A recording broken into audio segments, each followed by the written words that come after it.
Hi, welcome to CCTV, Channel 17, Live 525, Preservation Burlington Show. Preservation Burlington is a nonprofit 501c3 organization, and our mission is to preserve and protect the historic architecture and livability of Burlington through education and advocacy. I'd like to thank everybody for tuning in this month, and I'd like to thank my guest, Mary O'Neill from the City Zoning Office. We're not zoning anymore. I know. We're permitting and inspections. Permitting and inspections. That's got a nicer ring to it. Yeah. But that's not what you're here for, It doesn't right? roll off the tongue. I know. We see each other every couple of weeks since I'm on the Design Advisory Board, and you know, us preservationists have to stick together.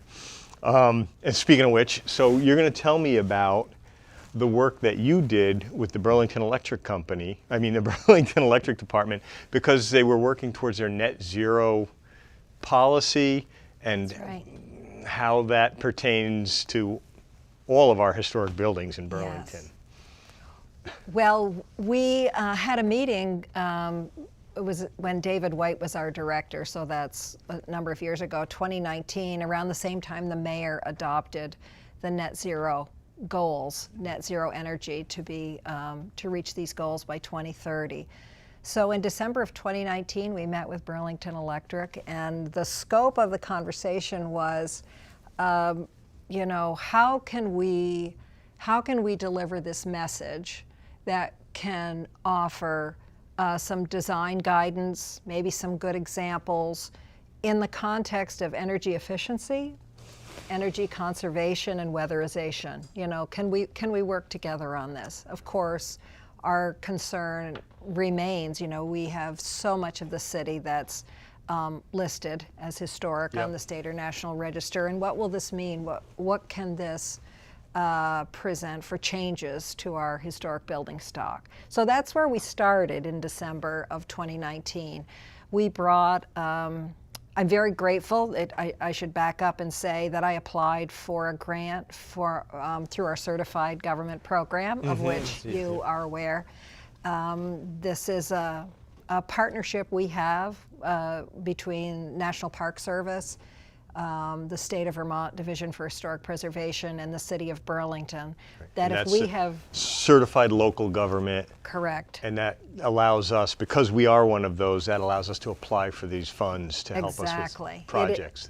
Yes, thank you. You know, I speak about this so often, I forget that people don't understand what a CLG is, but we have, since 1991, Burlington's been a certified local government. We have received in excess of, I want to say, $250,000 in funding from them for projects that have totaled almost $500,000. So it's been a very successful program with us in exercising projects. So I applied for a grant to try to create this design guide. And right off the bat, Burlington Electric Department was a partner with us and said, you know, well, we can bring an intern on and we'll do the research on what other communities are doing. And so we had our first partner there. Subsequently, they hired someone also as an intern to continue the research. And so I should say we're very grateful to the National Park Service for being an initial funder for this. Now that that's where the grant funds come from the National Park Service, right? And then so BED was, pardon the coughing up also. So they contributing partnered with us. Yeah, we had the initial seed to get going. Burlington Electric was able to subsidize what we did get from the grant, so we were able to grant match. And it was enormously helpful because the project, as most projects occur, take more time, cost more money, and in this case involved more people.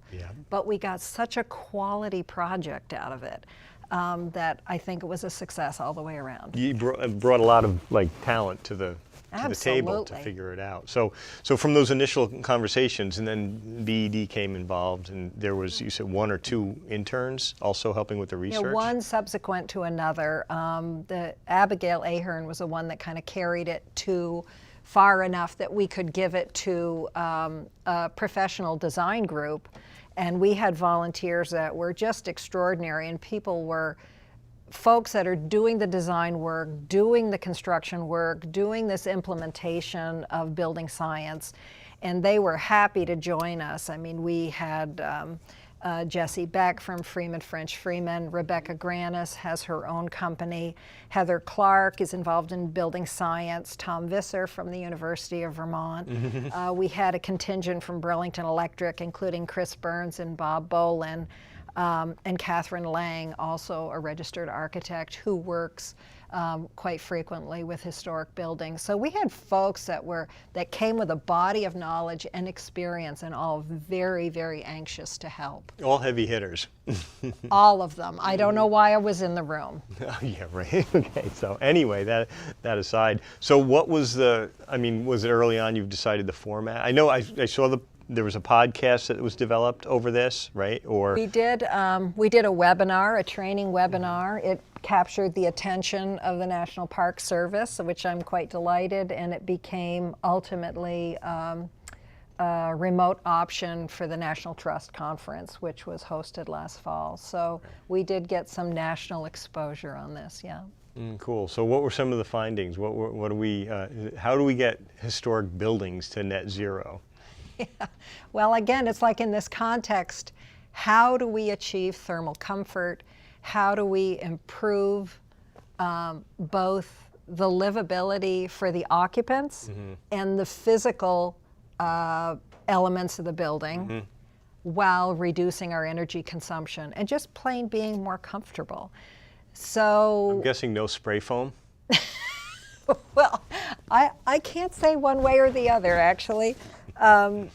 We did establish some goals. Know your building, understand completely what your building is. What's the use? Is it residential? Is it commercial? Do you have people going in and out? Is it a masonry building? Is it wood clapboard? Is it post and beam? So getting that, zeroing in on first, what do you have? And then second, the recommendation is evaluate the performance. It can be blower door tests, it can be thermal imaging, it can just be experience. You know, some people came to us and said, I'm always cold in this room. Right, you know, I want, this is one thing I want to address. Establish that baseline. You know, find out what you have, find out where those weaknesses are, and then once you have this information, determine goals. It might be just something like I said, I have air infiltration here, I'm cold in this room, I want to address it. Or if you're anticipating a more major renovation, to incorporate improvements at that time when your building might be under construction. Yeah, it's disturbed anyway. Exactly. So what can you do to increase your efficiency at that point? So setting goals, then afterwards evaluate your performance. Did you get to where you wanted to be? Maybe you want to just spend less on your fuel or your heating costs.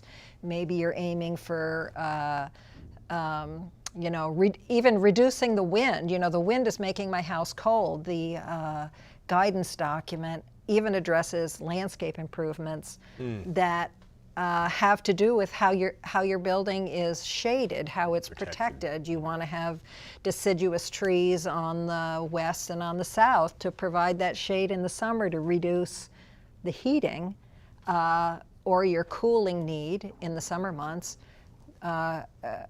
You know, conifer trees on the north to provide warmth. Sort of back to how we used to plan for buildings like way back in the beginning, before we had to really worry about systems inside the buildings, right? Everybody's wondering, where's the sun coming from? How do I want to face the building? Exactly. What's going to shield me from the wind, the north wind in the wintertime? And I mean, those are inherently sustainable things that we don't even think about now. Yeah.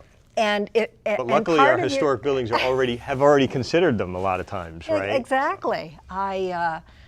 In the part of the evaluating your building, you can pick those things out about, you know, window transparency and daylighting. I know my house is over 200 years old and it faces south. Most of the daylighting comes from the south. I mean, that is an inherently sustainable element that you would want to protect and ensure, you know, so things like that. So when you're factoring in for, again, back to the, you know, the catchphrase net zero, and I'm not going to pick on it or anything, but, you know, we don't want to spend any energy and we don't want to emit any carbon, you know. So Did you or did the conversation get to factor in embodied energy? And is there a goal? Like I've been on projects that are like Champlain College's Perry Hall. It's a LEED Platinum project. Yeah. We retained historic windows. We added storm windows. We did high VOC finishes for the woodwork inside, but that we cap and traded with the zero VOC other finishes that they use. So there was months and months and months of back and forth and ongoing, and it was a big learning experience. But and evaluating what the effects of each alteration is. How do you get to platinum, LEED platinum, Yeah. when you're keeping these old components, and then what do you do? And there's a bunch of anecdotes about that. But so was there a lot of conversation about that with this group of heavy hitters? Well, we talked about what an energy retrofit is. It's not blowing out all the windows, replacing the roof, and padding the outside with thermal panels. In the context of this guidance document, an energy retrofit can be either modifications to what's there or additions that include systems or alterations specifically to increase the energy efficiency. So within the context of historic buildings, and by all means, this guide is good for anybody. You don't have to have a 150-year-old house. A lot of it is common sense. We're going to look at these building components. We're looking at roofs and doors and windows and walls and insulation. And then we get to the mechanical systems. And they are common sense actions. And again, this isn't intended to move us entirely to net zero. The guide is actually called a path to net zero. So we're going to begin, and this is going to be methods, a methodology, process and strategies to get us towards more comfortable buildings, healthier buildings, more comfortable occupants, and less energy use. Right, so it's a mindset, and it's like you said, you called it a guideline. It's just that. So, because you can hear these things and be intimidated and say, oh, I'm going to start looking at what I have to do to my historic building or my old house, just an old house, and go, ugh, too expensive, and push it to the side. Well, isn't that the first thing, that we typically hear is, oh, I live in an old house, I can't do anything. Right? And of course that's not true. Of course it's not true. What are these baby steps that we can do that are heading us in the right direction? And then if there's an opportunity, I know I replaced my oil boiler with high efficiency boilers when Vermont Gas offered, it was just a perfect timing. They offered just enough, funding towards it. See, it was the right time to do it, right? Again, it's the timing and the planning in the long run. The guide, that as it was completed, offers a reference section at the end, but and it can be for engaging a building scientist, someone who works regularly, whether it's an engineer or an architect or people that can analyze these issues like the building envelope. But on the point I was going to get to about these changes can be very inexpensive, and easily done, and they range up to, depending upon what your appetite is, more complex and ultimately more expensive. Some folks are diving in headfirst into geothermal, and they can be mini splits on the outside, or they can be entirely closed loop, vertical in the ground systems. So, like any mechanical system, there's going to be low end and high end. So there's a light explanation of what they are, and there are references for additional help if you want to inquire. So two questions. One comment, like you mentioned, architects or engineers, and I wanted to just say that, my personal experience is it's money well spent, and it's not really as expensive as you would think it would be. We brought in engineering ventures to look at our carriage house before we overcommitted to a build out. We want to make sure everything was stable, what we could do. We had some ideas, we want to run it by them, and it was a couple of $100s. It wasn't that much to have somebody walk through with me and give us some recommendations. So that's a really great first step. And then, of course, I've forgotten my second point. But you reiterate the part that this is part of the investment. You're getting professional guidance. You don't want to blow your money on something that's ill-advised. If you have, moisture problems, you certainly don't want to trap moisture. You want to make sure you have ventilation, and it's these types of professions and disciplines that have the experience and the know-how. They've seen those mistakes. Many of us live with those mistakes. Yeah, absolutely. Maybe you wanted to close that vent off in your attic, and they're going to say, oh, no, you need that circulation so this doesn't happen. So that is a critical first step. So where do people access this? Can they come down to the permitting and inspections department and pick up a copy? I wish. I'm a paper person. I still miss library card catalogs. But it is available on the city website in at PDF least or something. In at least 2 places. But I know under permitting and inspections there is an electronic copy there. If somebody wants a paper copy, I'm happy to share it with them. If they want to email me, I'm happy to forward the document. It's a little more than 24 pages, but beautiful, clear images and a nice section on references at the end. Yeah, and I'm sure they can get it on the BED website too. I think BED carries it as well. Yeah. They were partners with us, and they're just as proud of it. I'm sure they're pretty excited about anything that moves in that direction. Well, which you'd think as an electric company they wouldn't want that. They'd want everybody to spend too much money on heat and electric, and right? Well, there's a great vision here, towards electrification. Right. How fast we might get there, I can't foresee, but again, this is just encouragement towards let's take care of your building, let's take care of you, let's make investments that will reduce energy consumption, and that's really the path we all want to be on. Right, the goal for sure, Yeah. I mean, you think back to the 20s, they had electric trucks for delivering stuff for Macy's and Wanamaker's department stores, right? And they had, and then I remember, when I was a kid, a lot of the new houses that were being built had all electric heat. And then energy things going back and forth, it became expensive and they got abandoned, and then they added oil tanks. We inherited some of that. Our last home was a gold medallion home, and I don't know if you'd ever heard of this program. No. In the 60s, gold medallion, when energy was super cheap, houses were being built all electric, everything electric, all appliances, electric. There were individual electric heaters in every room, and some homes had coils in the walls and in the ceiling for electric heat. Oh, it was marvelous. It was, and then electricity got expensive. We had actually our doorbell plate had been erased. I think probably the people had enough, but another gold medallion home next to us still had the doorbell cover, and it said "Gold Medallion Home for the Energy Conscious." And my neighbor quipped to me, for the energy unconscious, because electric heat was so expensive. Right. So even the way we were able to get into the home was nobody wanted a home heated with electricity because it was too expensive. And this was in the 80s.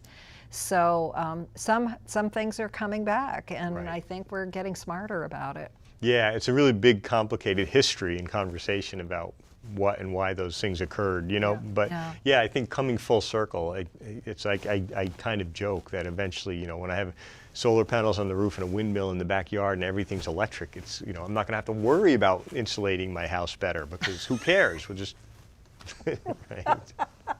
I'll have the retina scan on my eye, it'll be perfect, Well, on the old maps in Burlington, you can see there were windmills in the village of Burlington at that time. Our friend Joel Banner Baird, who used to work at the Burlington Free Press, had asked me if I'd ever noticed that, and I said, yeah, there were in fact wind turbines in historic Burlington. In historic downtown Burlington. Yeah. We'll bring them back. Yeah, I think we should. Yeah.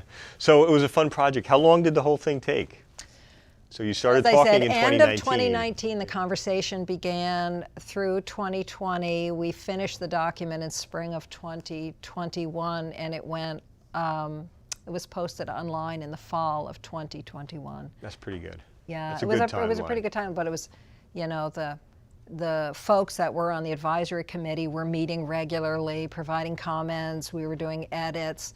Ultimately, we engaged CX Associates, Avaline, and her partner were very, very accommodating to get the final. A lot of it is the tweaking takes a lot of time, and to get it into a document that's readable, comfortable, legible, pleasant to use. So it was a good project. Yeah, you had enough really bright people involved because that is the hardest part, It just is. pushing out a document and then looking at it and then you're like, oh, okay, the next person reads Yeah. it and you're making tweaks and tweaks and Yeah. tweaks, but it's a fun But thing. I hope people will access it and utilize it.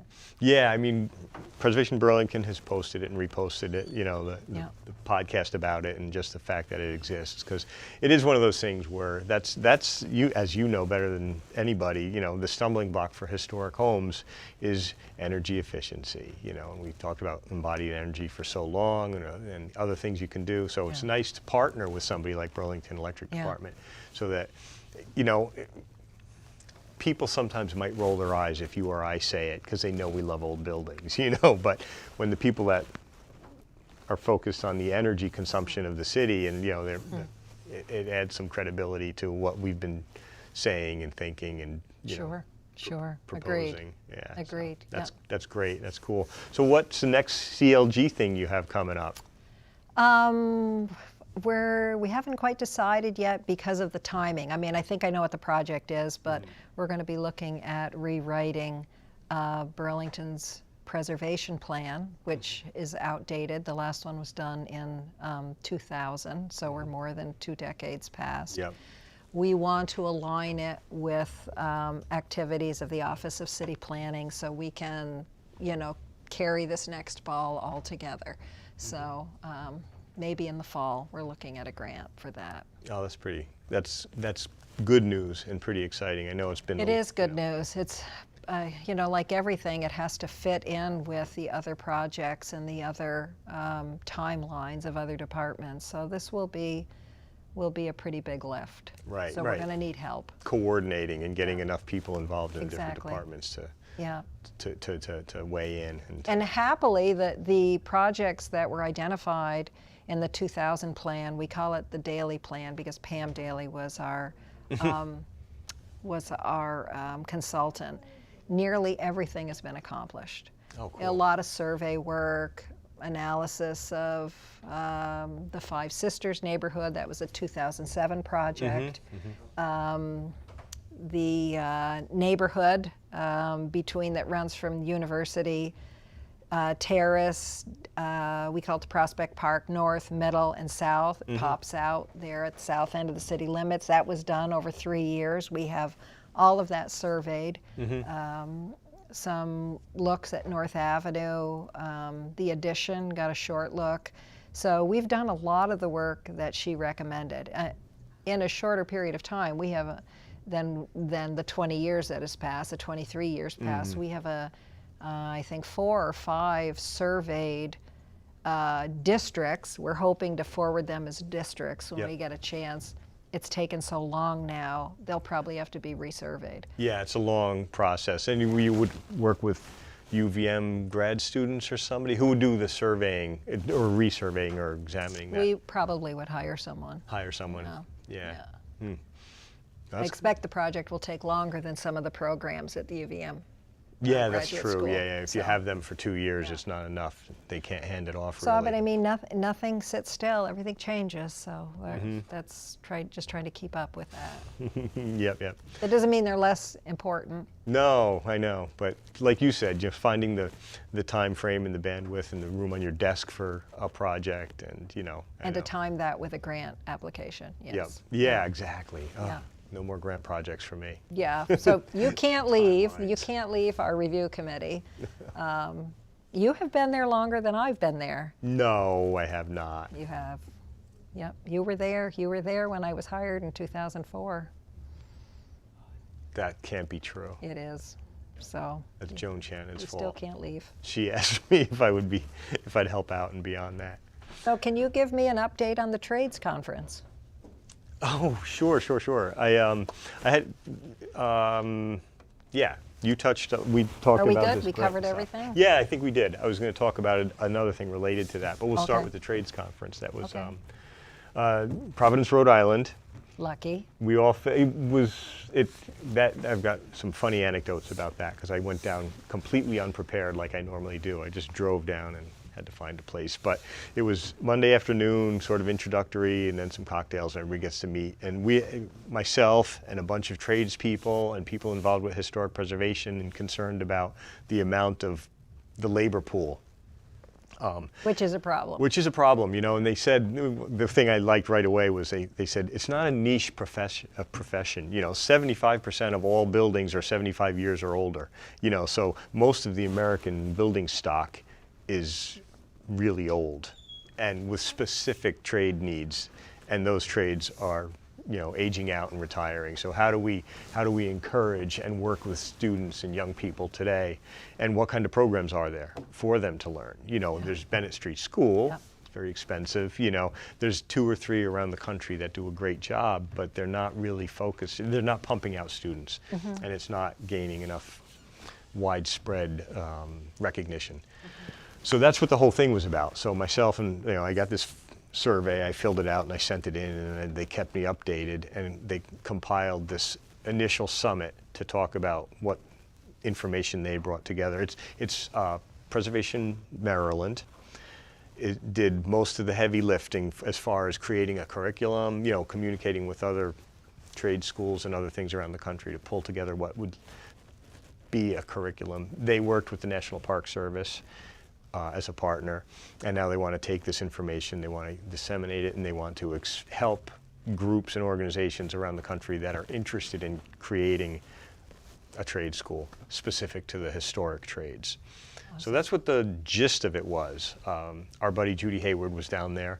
I caught up with her, and it was great. When we got back, she sent me a quick email just to thank me. We had introduced each other to some interesting people, and she wants to get together again and talk about things that we can do, and, you know, wherever that, for Vermont, you know. It's just one of those things that's been on the back of my mind for a really long time. I want to stop working, and I want people to keep doing good work. You know, I hear that from you, and we have joked about it. Also, another colleague, Sally Fishburne, has said to me, you know, she hires people and they don't stay. And she said, I just wish people would want to do this because there's so much work. And she too says, I want competition. I keep getting calls from towns, you know, for town hall work and church work and you know, major building work, and she said, I don't have any competition. We need more people. We need more people in the trades. And it's a similar verse I've heard from you. I've heard it from my friends that are masons, stone masons, and historic preservation masons. And again, there's a handful of them, spread real thin. Window people, we all end up getting the same RFPs and stuff, and then you go on site, and we're all like, do you have enough time? And nope, I don't have time. Nope, I'll loan you my scaffold. Okay, you know what? Yeah, right, exactly, exactly. Been if there. You do it, I'll give you my done tools. that. Here, I'll give you everything to do it. Just I'm out. You know. So you're right, and we've had that conversation. I've talked to folks at Youth Build, talked to folks at Job Corps. You know, those are specific kids, you know, whatever their educational needs are and challenges. But I think I don't care where they're at as long as we can introduce them to something that's a viable career, and it's a never-ending supply of work. It's good work that people enjoy. I ran into some people down there in Rhode Island who started window restoration in Cape Cod as a second career and love it, you know, and you just go on about it. It's nice to hear people go on about it because, you know, when you've been in the game for a long time, you can get a little bit, you know, cynical about things, or a little like, it's never good enough, you know. But when people are excited about it. So that's what the gist of it was. So we'll see. Follow up, talking with Bob McCullough at UVM about a hands-on component to the program. That'd be great. Yeah, just we'll see. You know, like I said, I want to just stay home and read, you know. Somebody said, oh, you'll always have a job. You love woodworking. I'm like, no, I want to sit home. I want to read, drink some wine, listen to stupid records, and not do any work. Yeah, gotcha. Mary, thanks for coming on the show. It's my privilege. Again, it's always, you know, I see you not enough, but plenty. And it's just always fun to have you on the show because, you know, you're like knee deep in all this great stuff that the city is trying to do. And I was bragging about it on Preservation Oaks podcast that'll be coming out soon, asking all about Preservation Burlington, our TV show, what we do and what the city does, and it was great. So I was talking you up on that.